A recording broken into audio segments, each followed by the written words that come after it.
Hi, this is Marcia, and today we're talking about 4 big trends that we're seeing with AI in the classroom environment.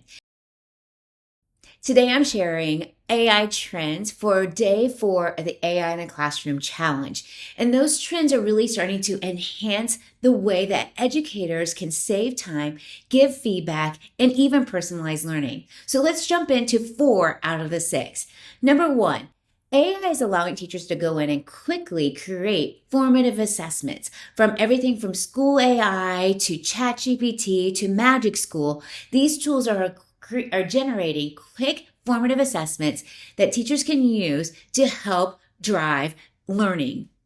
Also, feedback. Wow, with the use of Brisk, teachers can give quick feedback on essays and even math problems by utilizing Brisk in the classroom. A great tool to go in and explore. A third trend that we're seeing is how easy it is to use AI for these creative projects. From everything from HeyGen, which is a video creator, to all of these Canva tools and resources, students can use AI to create projects to showcase what they are learning in the classroom.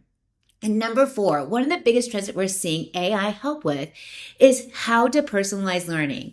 Inside of the AI in the Classroom Starter Kit, we go through step by step on how to utilize AI to start to personalize the instruction. I love this because it makes learning personal for every student, but AI saves teachers time. So, 4 big trends to go and explore for this AI in the Classroom Challenge is number 1, formative assessments. Number 2, how to utilize AI for feedback. Number 3, using AI for creative projects that's going to increase student engagement and ownership. And number 4, my biggest and favorite, personalizing learning.